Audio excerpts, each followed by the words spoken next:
Saya ingin berbicara tentang pemeras dan penyamun eh, yang dapat kekuasaan yang besar, namun dipergunakan untuk merampok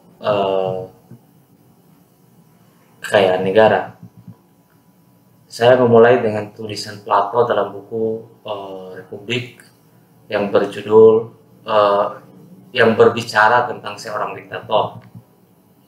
Kata Plato, seorang diktator itu muncul secara tiba-tiba dari tokoh yang kurang populer tiba-tiba menjadi populer dengan model pencitraan. Ia pura-pura bertindak sebagai pelindung, pura-pura sederhana, di awal karirnya selalu senyum kepada siapa saja yang dijumpainya.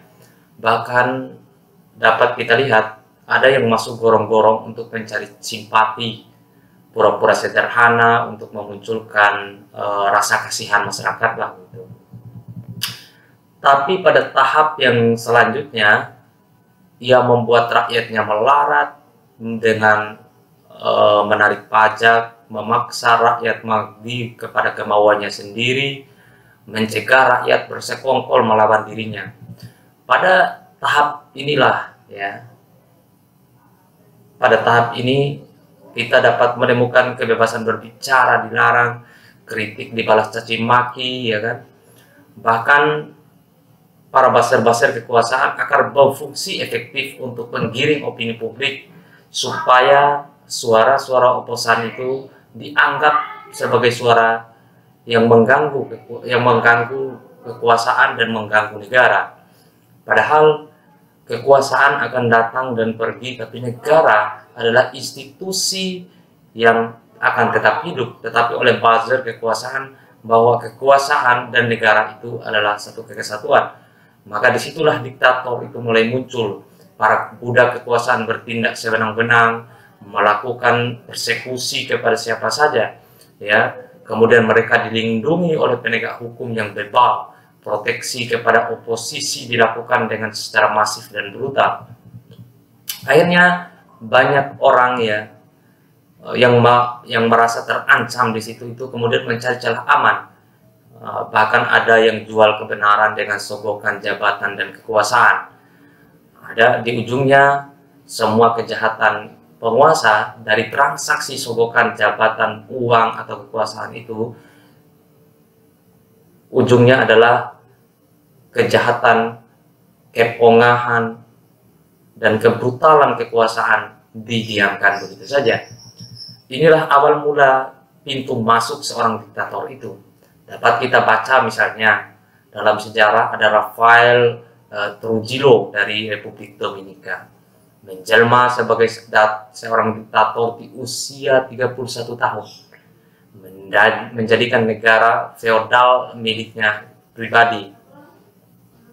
Rakyat dibuat sengsara, ya, memerat rakyat dengan cara-cara kekerasan, menaikkan harga setinggi langit, memajaki apa saja kepada rakyatnya, ya kan? Dia memungut pajak semaunya, memaksa memotong gaji para karyawan untuk sekedar biaya cuci pakaian miliknya, mengangkat dirinya sebagai generasi limo.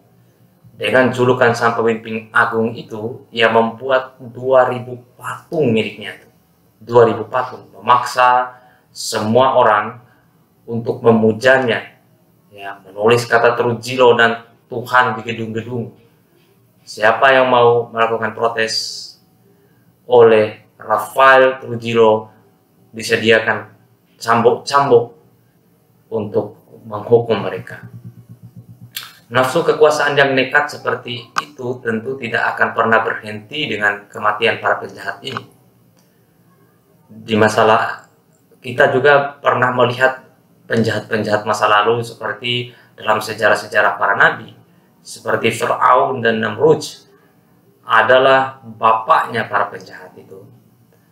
Namun, meskipun para penjahat-penjahat masa lalu itu telah dikasih pelajaran, telah dikasih ajab, ya, telah runtuh, telah mati, ya kan? Namun sejarah adalah pengulangan-pengulangan yang diperbaharui. Selalu muncul orang-orang baru yang akan mewarisi, ya, genetika penjahat itu. Motif para pemeras ini tentu berbeda ya. Begitu juga di zaman yang sudah maju ya, dalam sistem negara Indonesia juga bisa lahir penjahat-penjahat semacam itu. Apalagi demokrasi kita yang masih labil ya. Banyak para pengolah dan para pemburu rente serta pemain proyek yang dilegitimasi atas nama demokrasi untuk menjadi bajingan selanjutnya dalam sejarah kekuasaan. Gejala kebangkitan pemeras ini sudah sangat nampak di Indonesia. Ada beberapa macam kasus ya yang berjalan begitu masif ya, yang menjadi bukti bahwa pemerasan itu tengah terjadi.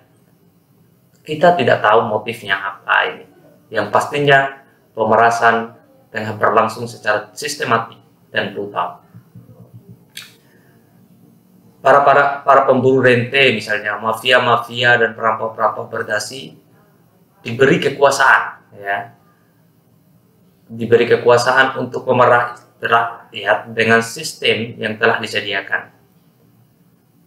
Menurut saya, dugaan saya Indonesia juga tengah merawat seni pemerasan yang dilakukan oleh ya, sebagian besar elit-elit politik.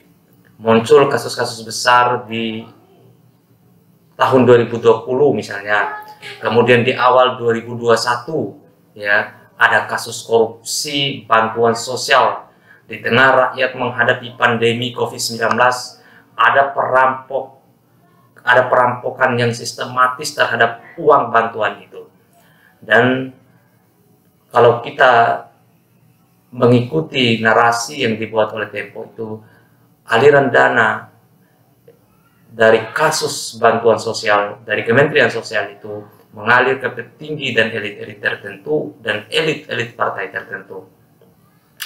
Kemudian kasus di Kementerian Kelautan dan Perikanan, bahkan di awal 2021 kita dapat melihat 2 menteri ditangkap oleh KPK karena kasus korupsi ini, karena kasus pencurian uang negara.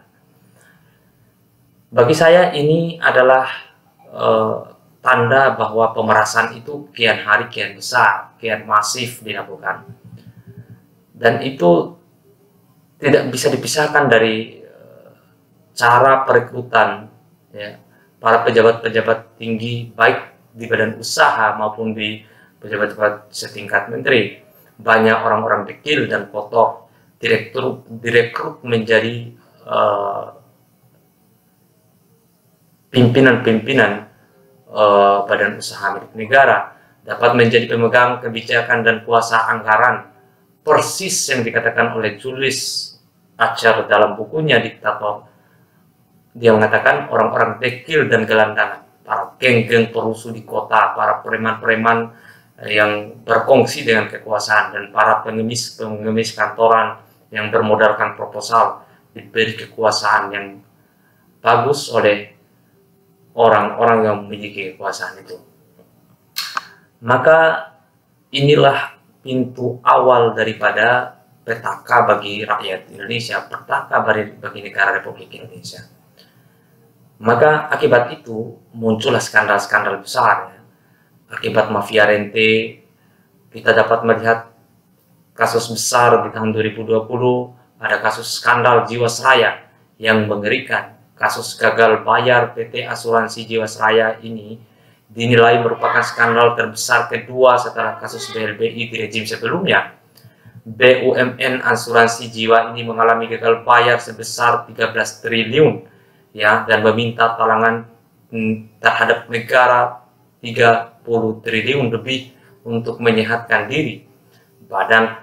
Menurut Badan Pemeriksa Keuangan ya, persoalan keuangan yang tengah mendera PT Asuransi Jiwasraya itu bersifat gigantik dan berskala besar. Bahkan jika tidak diselesaikan maka akan dampaknya sistemik. Terdapat indikasi yang mengakibatkan keuangan terus defisit.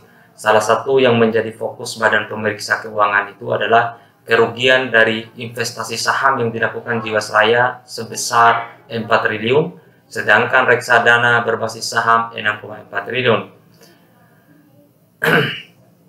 Menurut Said Didu, pada tahun 1998 Jiwasraya pernah mengalami keterpurukan dan kemudian keuangannya membaik tahun 2009, tahun 2014.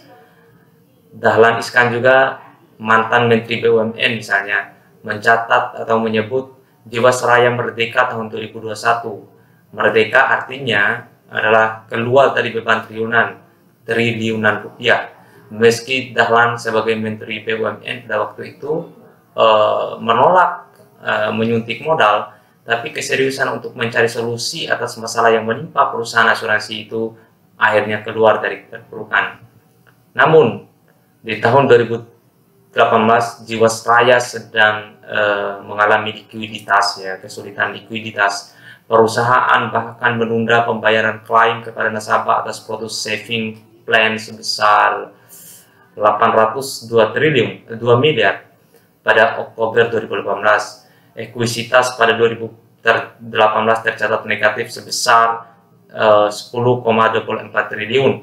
Selain itu, perusahaan juga membukukan defisit sebesar 15,83 triliun. Kasus PT Asuransi Sosial Angkatan Bersenjata Republik Indonesia atau Asabri juga menjadi skandal besar selanjutnya yang terjadi, ya. Kini Asabri dirundung kerugian diduga mencapai 10 triliun karena pengelolaan investasi berupa saham yang mengalami penurunan nilai. Pak Mahfud sebagai Menteri Koordinator Bidang Politik Hukum dan Keamanan menyebutkan ada kesamaan antara korupsi di PT Asuransi Sosial Angkatan Bersenjata itu Asabri dengan PT Asuransi Jiwasraya Persero.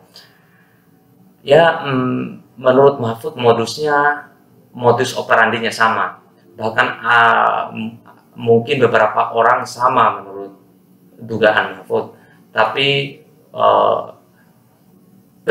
yang paling penting adalah dibongkarnya kasus itu karena melukai rasa keadilan bagi masyarakat.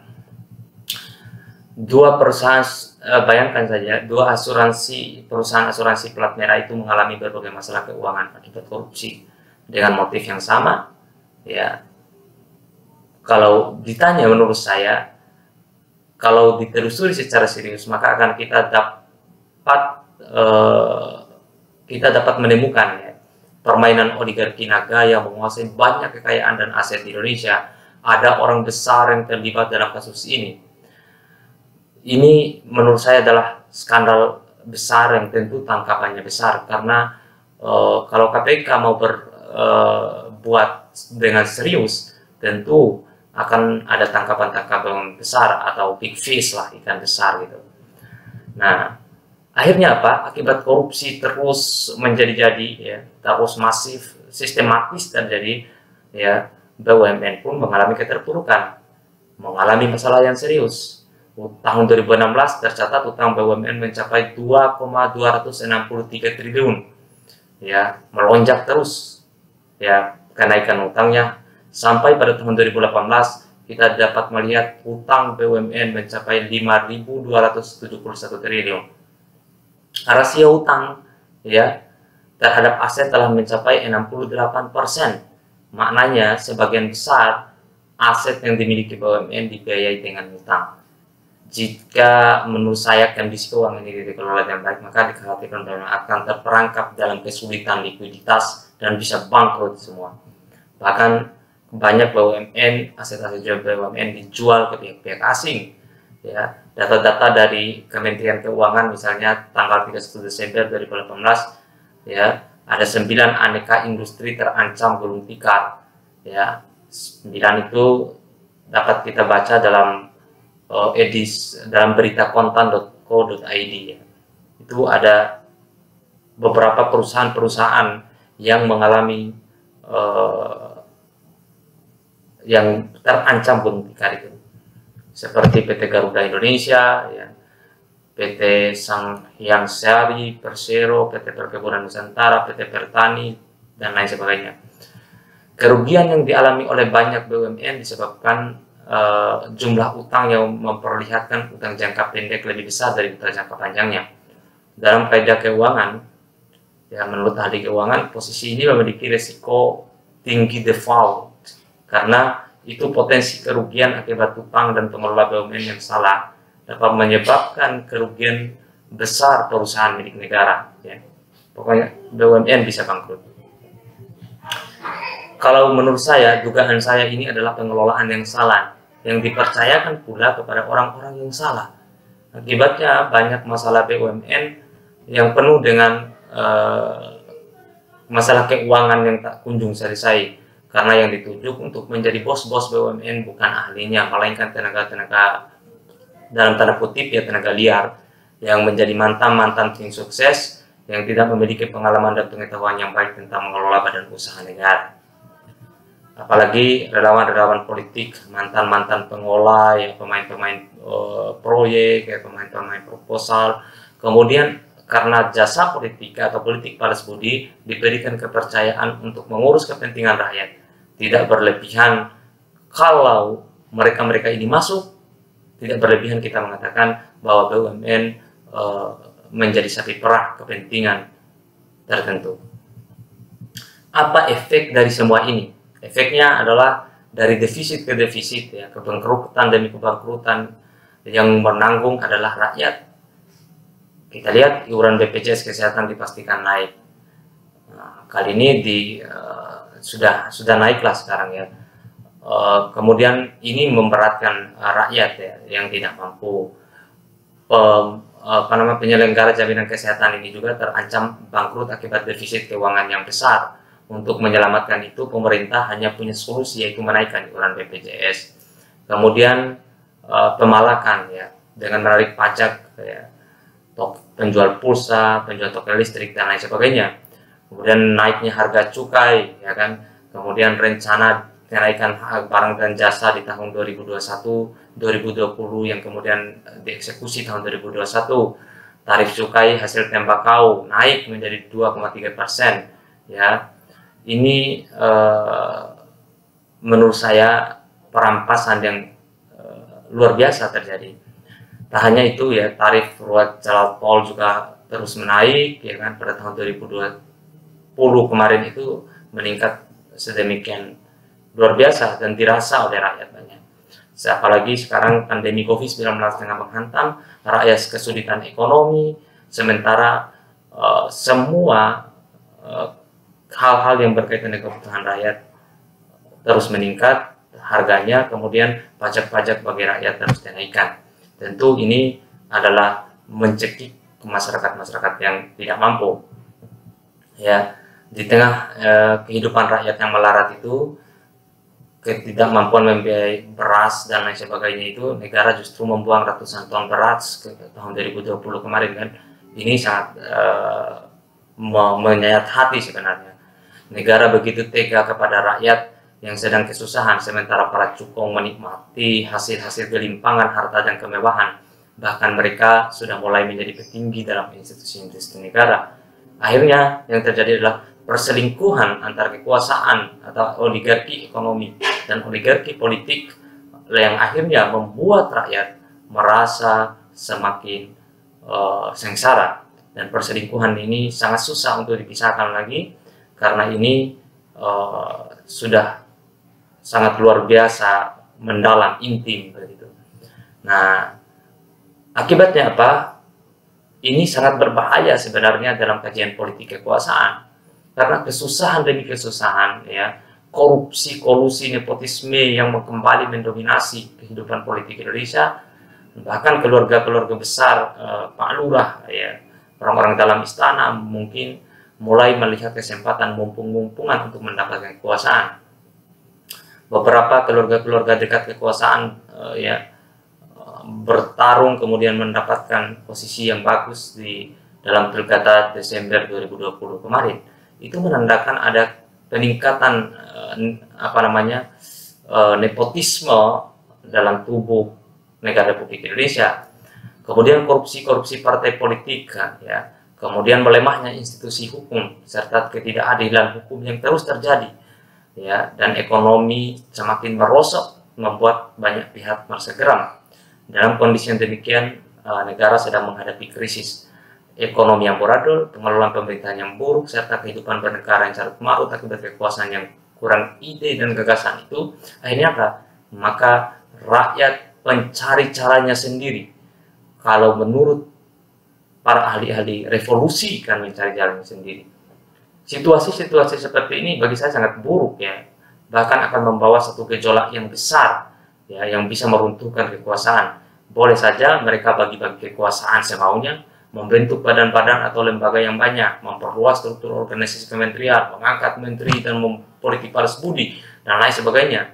Namun itu tidak akan mampu menghalau ya segala rintihan ketidakadilan yang dialami oleh rakyat Indonesia. Meski banyak orang yang telah menerima sogokan, menerima uang diam ya, untuk mendiamkan kejadian kekuasaan, tapi orang-orang yang jujur, orang-orang yang tulus, orang-orang yang benar-benar ingin memperbaiki bangsa ini akan terus berusaha untuk meluruskan kiblat bangsa yang sudah mulai membelot itu.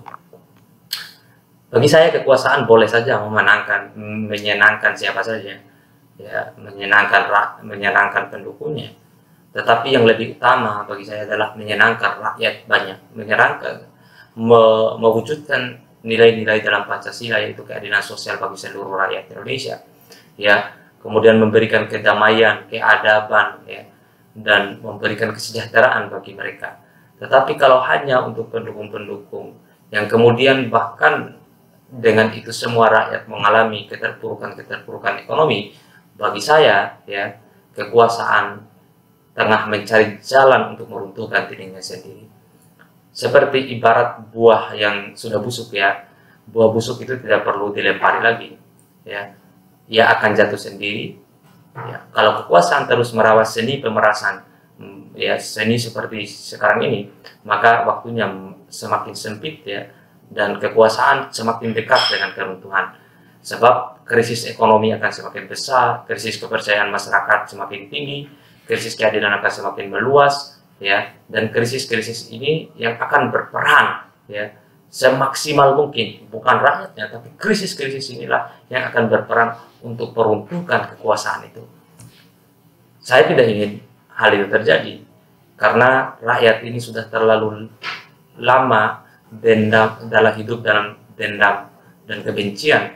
Rakyat dipolarisasi dengan isu-isu SARA, kemudian terjadinya diskriminasi terhadap pihak-pihak tertentu.